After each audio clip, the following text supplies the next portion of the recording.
Chapter और 36 कलम और 37 कलम पढ़ेंगे। 36 और 37।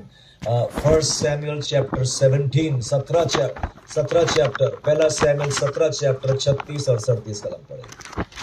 माइक्रोफोन તારા સેવકે સિંહ તથા રીંછ એ બંનેને મારી નાખ્યા અને આ બેસુન્નત ફલિસ્તીના હાલ પણ એ બે માના એકના જેવા થશે કેમ કે જેણે જીવતા દેવના સૈન્યનો તિરસ્કાર કર્યો છે.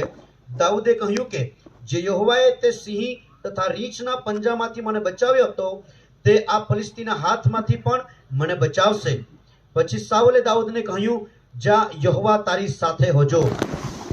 बस यहाँ पर ये घटना हमने कई बार पढ़ चुके होंगे और जानते भी होंगे। यहाँ पर छोटा दाऊद ये गोलायत का सामना करने को गया और ये गोलायत बड़ा ऊंचा कद का व्यक्ति था और बहुत सारे हथियार पहन करके आया था। दाऊद तो उसके आगे में कोई भी मैच नहीं था ना। ये तो ऊंचा आदमी है और ये तो जवान लड़का ही था दाऊद, और सामने लड़ाई करने को जाता। पर इस बातों पर जोर देना मैं चाहता हूं कि जो दाऊद ने बोला ना, ये तेरे दास ने सिंह और रीछ को, तेरे दास ने सिंह और भालू को दोनों को मार डाला और वो खतना रहित फिलिस्ती उनके सामने हो जाएगा, क्योंकि उसमें जीवित परमेश्वर की सेना से को ललकारा है। मैं इस बातों पर ध्यान देना चाहता हूं कि दाऊद ने दुश्मन गोलायत को किस नाम से पुकारा है? खतना रहित फिलिस्ती बोल दिया उसको। और दाऊद ने अपने आप को क्या बोलता है, अपना परिचय कैसे रखता है? मैं जीवते परमेश्वर की सेना हूं। इस बातों पर थोड़ा ध्यान देंगे। कई बार आप और मैं जीवन में ऐसे ऐसे राक्षसों का सामना करना पड़ता है ना। उस राक्षसों का जब सामना करते हैं, नंबर एक, आप उस राक्षस को क्या बोलते हैं, किस नाम से पुकारते हैं उसको। और दूसरी बात याद रखना कि आप कौन है, आप कौन है। जब दाऊद ने अपनी परिचय यहां पर रखा है, कौन है ये खतना रहित फिलिस्ती? वो गोलायत दूसरों के लिए बहुत बड़ा व्यक्ति था, ऊंचा कद था, भाला था, तलवार था, टोप था, हथियार तलवार भी लगाया हुआ था ना। दूसरों के लिए ये बहुत ऊंचा कद वाला व्यक्ति। ये बाकी इजरायली लोग जब सुनते थे ये दाऊद गोलायत की ललकार सुबह शाम 40 दिन तक ललकारता था। सबसे पहले ध्यान में रखना ना, भय सुनने से आता है। जितना ज्यादा सुनते जाएंगे उतना घबराहट, डर घुस जाता है, और जितना डर घुसेगा उतना शैतान हमारे जीवन में कार्य कर सकेगा ना। ये इज़राइल का परमेश्वर और दाऊद का परमेश्वर दोनों एक परमेश्वर है, कोई अलग परमेश्वर नहीं है। परंतु दाऊद का देखिए ना भावना कैसी है, ये परमेश्वर को कितना विश्वास करता है। और बाकी इज़राइली लोग ये सब अत्यंत भयभीत हो गए। इज़राइली लोग तो सपना ले रहे होंगे, अब तो हमको गुलामी में जाना पड़ेगा, अब तो हम हार जाएंगे, कौन टक्कर ले सकता है इतने बड़े राक्षसों का ना। कई बार आपके और मेरे सामने में ऐसे ऐसे राक्षस आ जाते हैं। कई बार चर्च को निर्माण करते हैं ना, बहुत बड़ा एक रकम लग जाता है बिल्डिंग खड़ा करने के लिए, परंतु उसके बाद भी चर्च चलाना पड़ता है ना। ये चर्च का उद्घाटन हो गया, बहुत अच्छी बात है, परंतु आगे भी चर्च तो हम जानते, असली चर्च तो ये है जहां भाई और बहन बैठे हैं ना, बच्चे हैं, परिवार है, कुटुंब है। इसके बारे में यीशु मसीह ने कहा, जहां 2 और 3 मेरे नाम से जमा होते उनके बीच में मैं मौजूद रहता हूं। ये असली चर्च है। इसको बढ़ाना बहुत जरूरी होता है ना। कई बार इसको बढ़ाते बढ़ाते हमारे सामने में समस्या आती है, परेशानी आ जाती है। जैसे दाऊद ने गोलायत का सामना किया, पर दाऊद का विश्वास अलग था। दाऊद ने साफ साफ एक बात को नोटिस किया, कौन है ये खतना रहित फिलिस्ती? बाकी लोग गोलायत को बोल रहे होंगे कितना ऊंचा कद वाला है व्यक्ति है, कितना भाला तलवार, उसके ऊंचाई की तरफ में, तलवार की तरफ में देख रहे हैं। परंतु दाऊद ने एक बात को नोटिस किया, ये तो खतना रहित है। देखिएगा उन दिनों में जो यहूदी संतान थे, परमेश्वर ने अब्राहम को कहा था ये चिन्ह लगा देना कि उनका खतना होगा ना। गुजराती में क्या बोलते हैं? सुन्नत सुन्नत हो जाएगा। जो पुरुष होता था उसको सुन्नत करना, ये चिन्ह था बताने के लिए कि परमेश्वर ने वाचा बांधा था, वाचा बांधा। और बाकी लोगों के साथ में यह चिन्ह नहीं रहता था। वो जानता था वो वाचा वाला व्यक्ति है, परमेश्वर ने मेरे साथ वाचा बांधा है, सर्वशक्तिमान ने, परमेश्वर ने मेरे साथ वाचा बांधा है। ये कौन है? खतरा रहित फिलिस्ती। ये वाले विश्वास में वो आगे बढ़ता गया, वो आगे बढ़ता गया, वो घबराया नहीं, वो बिल्कुल क्लियर था अपने विश्वास में कि मेरा दुश्मन जो सामना कर रहा हो, हाँ दुनिया कहती है बहुत बड़ा है, बहुत ऊंचा कद है, परंतु उसका विश्वास कहता है इसके पास तो वाचा नहीं है, वाचा नहीं है। देखो आप और मैं जिसकी शादी हुई है ना, ये हम लोग ये अंगूठी पहन लेते हैं, ये वेडिंग बैंड बोलते हैं ना। शादी के दिन में मुझे तो 31 साल हो चुके हैं शादी का, ये बैंड वेडिंग का नहीं उतारा, ये चिन्ह है, ये चिन्ह है कि मैंने एक शादी का वाचा मेरे पत्नी के साथ बांधा। जब वाचा बांधा हूं, मैं अपनी पत्नी की सुरक्षा के लिए उतर जाता हूं ना। पत्नी के द्वारा बच्चे भी पैदा हो गए हैं, उनकी भी सुरक्षा के लिए, उनके जरूरत को पूरी करने के लिए उनका बाप है ना, अब्बा पिता है ना, वो उनकी सहायता करने में। यह सब हुआ एक दिन वाचा बांधा था। जिस दिन वाचा बांधा था, मैंने तो देखा नहीं था कि मेरे पास 2 लड़कियां पैदा होने वाली है और कैसे उनको पाल पोस करके बड़ा करूंगा, और एजुकेशन और कॉलेज कितना महंगा और शादी तो कितनी महंगी।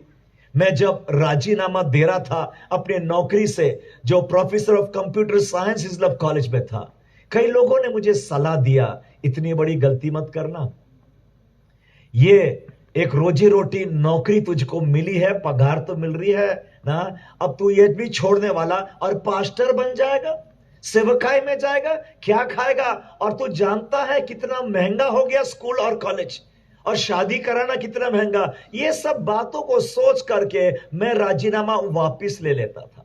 3 दफे हुआ था मेरे साथ में, वो राजीनामा दिया और वापस लिया, घबराहट और डर।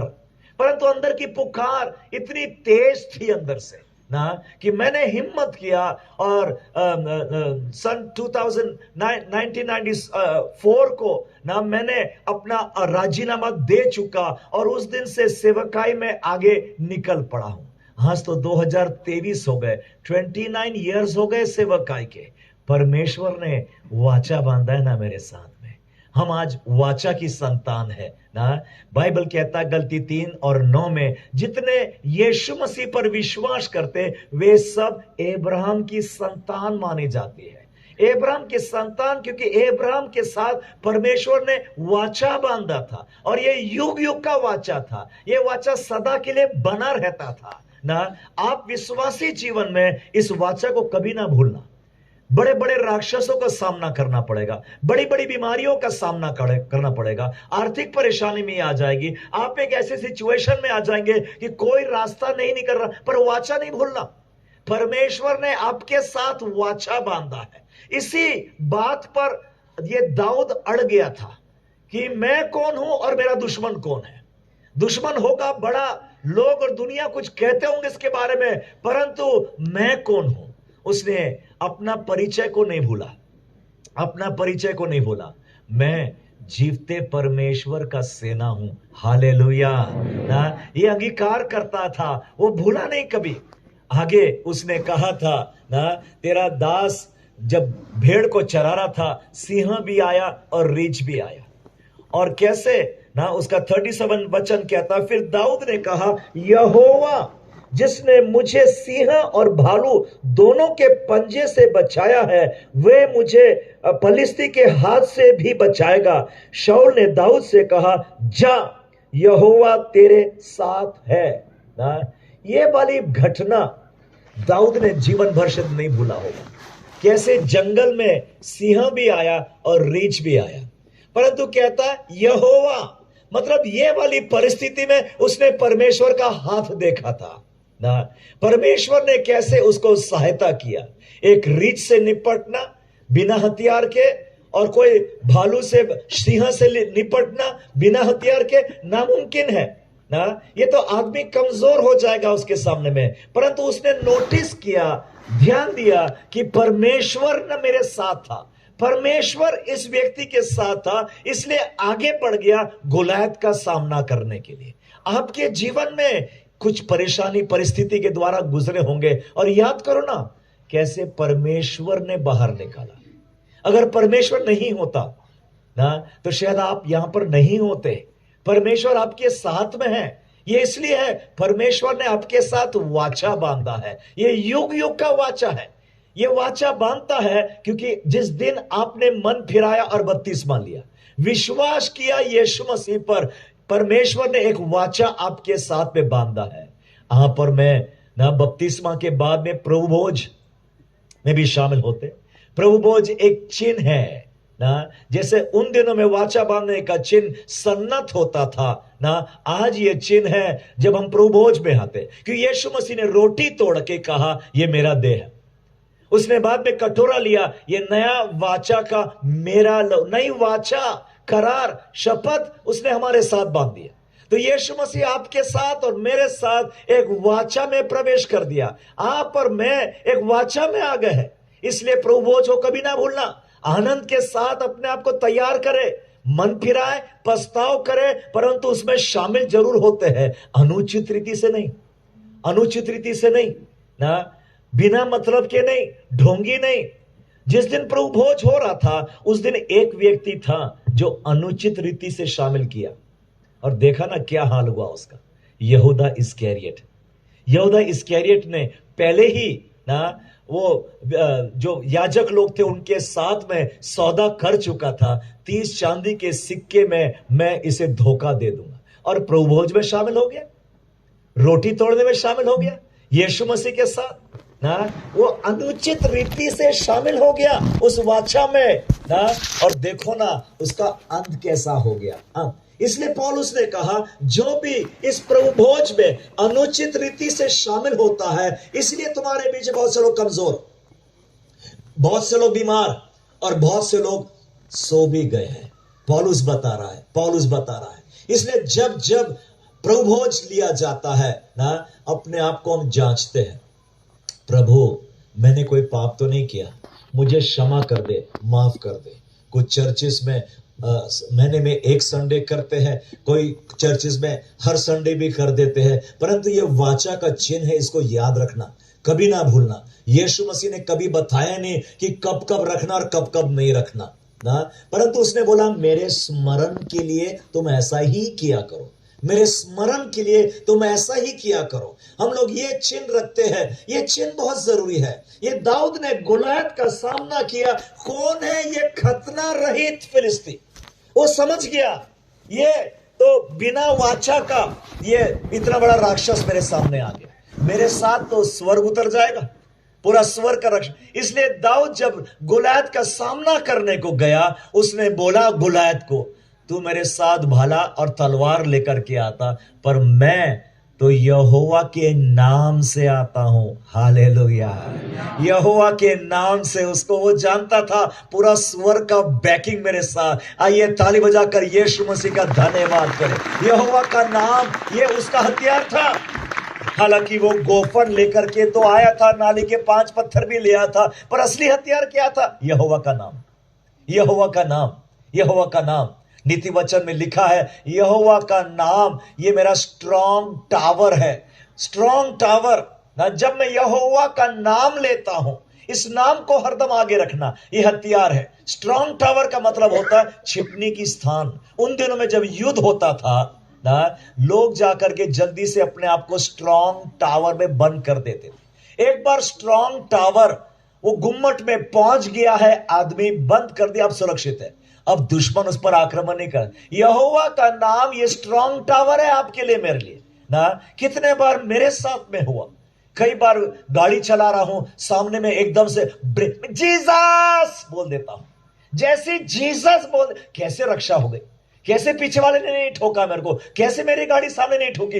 यीशु का नाम लेना, यीशु का नाम लेना। तंगी हो जाए, विपत्ति हो जाए, परेशानी हो जाए, बड़े बड़े राक्षसों का भी सामना करना पड़े, यीशु बोलना चाहिए हमें ना, जैसे मैं यीशु का नाम लेता हूं मैं सुरक्षा के स्थान में आ जाता हूं। एक वाचा, ये परिचय नहीं भूलना।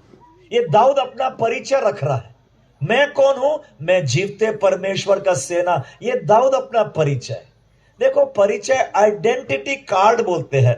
अभी हम लोग बातचीत कर रहे हैं, हमारे हार्वेस्ट मिशन पास्टर्स को भी सबको आइडेंटिटी कार्ड अभी 5 साल हो जाते हैं, रिन्यू करेंगे, उनको दिया जाएगा। वो पहचान पत्र बहुत इंपॉर्टेंट होता है। पहचान पत्र जो बड़े बड़े साहब लोग हो जाते हैं और वीआईपी हो जाते हैं और मुख्यमंत्री और मंत्रियां हो जाते हैं ना, वो बाकी जनता वो ट्रैफिक में फंस गई होगी, ट्रैफिक में 1 घंटा 2 घंटा भी लग रहा, परंतु बड़े साहब आ गए ना, बड़े साहब की गाड़ी को देखकर वहां वहां वहां वहां, वो ट्रैफिक में नहीं फंसता है, वो सीधा रास्ता निकालता, सब ट्रैफिक को बाजू कर देता और ये बड़े साहब आगे चले जाते। एक बार तो ऐसा हुआ ना, मैं जब रास्ते में ट्रैवलिंग कर रहा था, रात के 12 बज गए होंगे और एक गवर्नमेंट के गेस्ट हाउस में मुकाम करने को गया। उसके चौकीदार ने बोला नहीं अजय कोई कमरा नहीं है। अच्छा, मैंने आइडेंटिटी कार्ड निकाला, उस दिन मेरे जेब में, अभी तो नहीं है ना, रामविलास पासवान का विजिटिंग कार्ड मेरे पास था। उन्होंने बोला था मुझको, जो मुख्यमंत्री थे बिहार के उन दिनों में, अभी तो वो भी नहीं रहे ना, परंतु उन्होंने बोला था कभी जरूरत पड़ेगी ना इसको इस्तेमाल कर देना। ये मेरे दामाद जो मिस्टर गिर है, उनकी बेटी की शादी हुई थी, उसमें आए थे, बहुत अच्छा वचन सुनने का अवसर मिला था उनको। 3 दिन का प्रोग्राम और अपने शादी का प्रोग्राम तो मीटिंग होता है। उनका पूरा परिवार के साथ लाल लाइट लगा करके आए थे। मुख्यमंत्री बिहार का वो हमारे घर पर आ गया था ना, वचन सुना दिया था और उन्होंने ये कार्ड, आइडेंटिटी कार्ड दे दिया, इसको इस्तेमाल कर देना। और मैं रात में जब गेस्ट हाउस गया था, जगह नहीं मिल रही थी मुझको, मैंने बोला 1 मिनट, ये देखा क्या आपने, ये देखा क्या, हमारे बहुत करीब के अरे रे सही है, हाँ है, मैं आपके लिए वीआईपी कमरा खोल देता हूं आपके लिए। कैसे खोल दिया, सिर्फ कार्ड बता दिया मैंने, पहचान पत्र में इतना दम।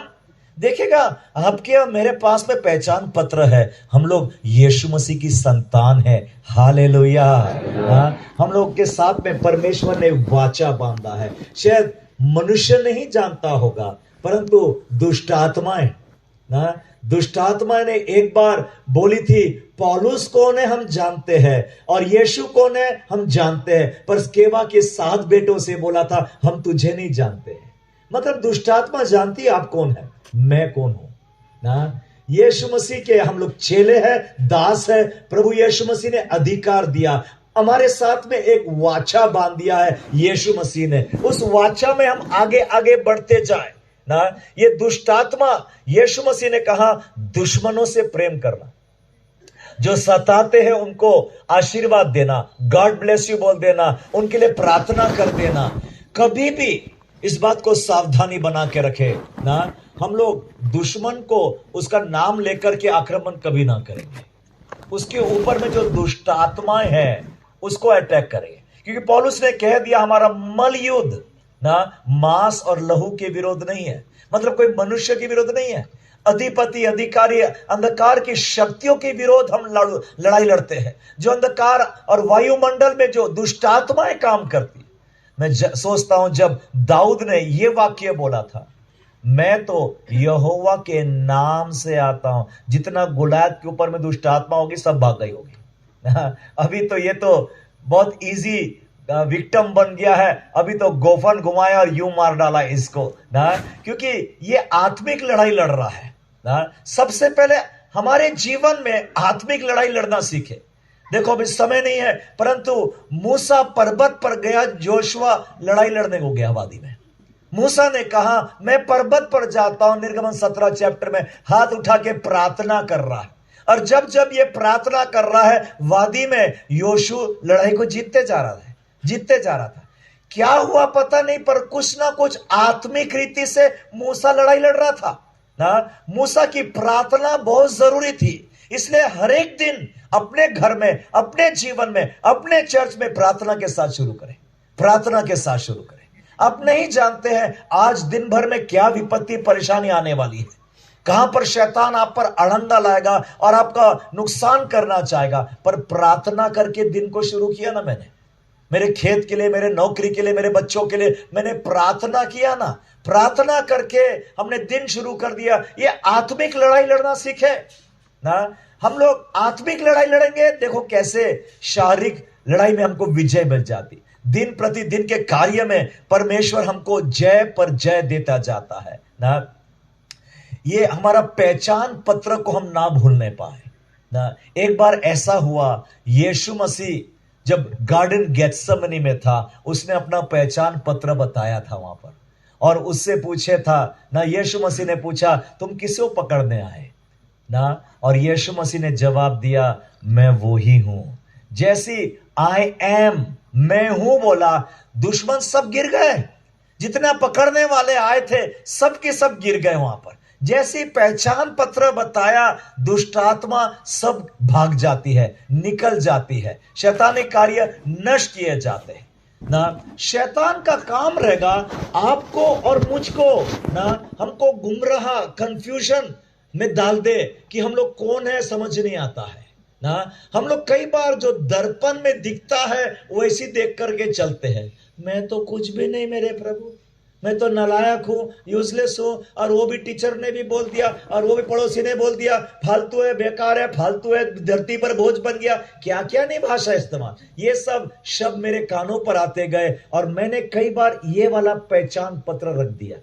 मैं नालायक हूं, मैं बोलता जा रहा हूं, मैं मूर्ख हूं। सावधानी बनाकर रखने पाए, अपना पहचान पत्र कभी ना भूलने पाए। एक बार यह पौलुस ने कह दिया हम तो जयवंत से बढ़कर है, हालेलुया ना। ख्रीस्त जो मुझे सामर्थ देता है उसके द्वारा मैं सब कुछ कर सकता हूं, हालेलुया। ये हमारा पहचान पत्र है ना। एक बार यूहन्ना पहला चैप्टर में और 12 कलम में लिखा है, यूहन्ना 1 और 12 में, परंतु जितनों ने उसे ग्रहण किया उसने उन्हें परमेश्वर की संतान होने का अधिकार दिया, अर्थात उन्हें जो उसके नाम पर विश्वास रखते हैं, हालेलुया। उन्होंने, जिसने यीशु मसीह को ग्रहण किया, क्या आपने ग्रहण किया? आप यीशु मसीह को जानते हैं क्या? आपने जब यीशु मसीह को ग्रहण किया, परमेश्वर एक पहचान पत्र मुझको दे रहा, आइडेंटिटी कार्ड दे रहा है ना। उनको परमेश्वर के पुत्र करके अनाउंस कर दे रहा है। परमेश्वर के वो पुत्र है जिन्होंने उसको ग्रहण कर दिया, वो परमेश्वर के पुत्र। जब चेलों ने कहा था प्रभु हमें प्रार्थना करना है सिखा, और प्रभु यीशु मसीह ने कहा अब से तुम प्रार्थना करोगे तो ऐसा करना, ए हमारे बाप, ए हमारे बाप बोल देना। परमेश्वर को बाप बोलना, ये बोल दिया यीशु मसीह ने। ये चेले जो जूना करार में पड़े और बड़े हुए थे ना, उनको बड़ा कठिन जा रहा होगा।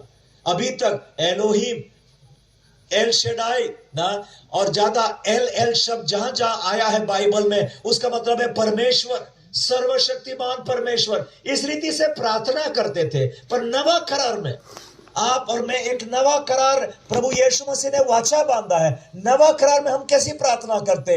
अब्बा पिता, पिता करके पुकारते हैं। हम उसके संतान, उसके बेटे हैं, बच्चे हैं ना।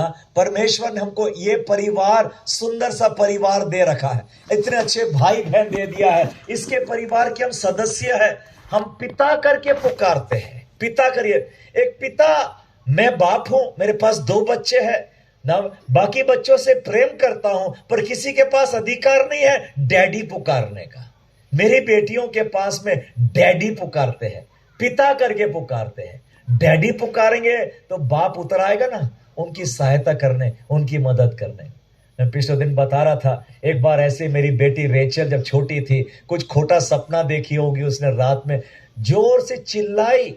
हालांकि वो तो दूसरे बेडरूम में थे और मम्मी डैडी ये वाले बेडरूम में, दरवाजा बंद, रात का 2 और 3 बजा था रात का, और वो चीखी डैडी, जोर से चिल्लाई ना। वो सुनते साथ ही 2 मिनट के अंदर मैं पहुंच गया बच्चे के पास। बेटा क्या हो गया, बेटा क्या हो गया, बेटा क्या हो गया ना। डैडी डैडी, चुपचाप रहे तो कोई नहीं है यहाँ पर ना। हम यीशु मसीह हमारे साथ में है। मैंने उसके सिर को अपने छाती, डैडी मेरे साथ ही सो जाना। मैं बेटी बोला, बेटी मत घबरा, तू मत घबरा, डैडी है ना, डैडी है ना तेरे साथ में, ना, आपके साथ में अब्बा पिता है ना, स्वर्गीय। हम लवारिस नहीं है, हम अनाथ नहीं है, हमारे पास अब्बा पिता है। उसने वाचा बांधा है आपके साथ में, मेरे साथ में ना। वो परमेश्वर हमारे साथ में है। कितने बार यीशु मसीह ने चेहरे से कहा, वो पक्षियों को देखो, वो पेड़ों को देखो ना, कैसे स्वर्गीय पिता, स्वर्गीय पिता, पिता वर्ड इस्तेमाल किया। क्या तुम उस पक्षियों से ज्यादा मूल्यवान ना हो? हाँ, हमारे पास एक पिता है, हमारे पास पिता है। देखिएगा, एक बच्चा जिसके पास जो अनाथ है या जो लवारिस है, जिसके पास बाप नहीं है, उसका चेहरे पर अलग ही उदासी रहती है। और एक बेटा जिसके पास बाप है ना, उसके चेहरे पर अलग ही खुशी हो जाती है। मेरा डैडी है ना, मेरी मम्मी है ना, कई बार जब डैडी मम्मी तगड़े होते हैं ना, वो बोलते हैं बच्चे को, बेटा खूब मेहनत करना, इंजीनियर बना दूंगा तेरे को ना, सूरत भेज दूंगा, मुंबई भेज दूंगा और विदेशी भेज दूंगा, चिंता मत करना तो किसी बात का, तेरा डैडी जीवित है, तेरा मम्मी जीवित है, हम है ना सहायता मदद करने के लिए। जिस बच्चे के पीछे में डैडी जोरावर होता, वो बच्चा कहां से कहां आगे बढ़ जाता। आपके पीछे और मेरे पीछे एक स्वर्गीय डैडी है ना, हालेलुया। मेरे स्वर्गीय डैडी के पास ना आकाश और पृथ्वी का पूरा अधिकार है, आमेन, हालेलुया। आकाश और पृथ्वी का धनी है वो, करता धरता है, सब कुछ मेरे परमेश्वर का है। हमको निश्चिंत रहना, घबराना नहीं। हम लोग कितने बार ऐसे राक्षसों का सामना करना पड़ता है, गोलायत नाम के राक्षस। शायद कोई बीमारी का सामना कर रहे होंगे, बाकी लोग ने क्या बोला उस बीमारी के बारे में, हाँ, आप क्या बोल रहे हैं? बहुत जरूरी होता है मेरे मुंह के जुबान, शब्द, मैं क्या बोल रहा हूं ना, उस परेशानी, उस बीमारी, उस विपत्ति, उस राक्षस जो सामने खड़ा, उसके लिए मैं क्या बोल रहा हूं ना। दाऊद ने कहा, कौन है रे ये खतना रहित फिलिस्ती। दाऊद ने अनुभव कर दिया, सिंह को और रीछ को भी मार डाला था, जो उससे बहुत जोरावर थे ना। इसका विश्वास इतना बढ़ गया पर में कि परमेश्वर है ना मेरे साथ, परमेश्वर है ना मेरे साथ। उसने सौल राजा को बोल दिया, ये भी इन सिंह और रीछ के समान होगा। आपके सामने में मैं कहता हूं, मसीह जीवन में तो बहुत संघर्ष करना पड़ता है। एक से निकले तो दूसरे में पड़ गए, विपत्ति, परेशानी, परंतु परमेश्वर है ना मेरे साथ, परमेश्वर मेरे साथ में है ना। भजन 34 और 19 में कहता है, धर्मी की बहुत सारी विपत्तियां तो होती है, परंतु परमेश्वर एक एक से छुड़ाता है, हालेलुया ना। विपत्ति तो बहुत आती है, परेशानी तो बहुत आती है, परंतु परमेश्वर अब्बा पिता है ना, जो एक एक से छुड़ाता है, बचाता है। अपने पहचान पत्र को ना भूलने पाए। परमेश्वर ने आपको एक पहचान पत्र दिया है, आप परमेश्वर की संतान है, आप परमेश्वर की संतान। जितने आत्मा के चलाए चलते हैं वे परमेश्वर की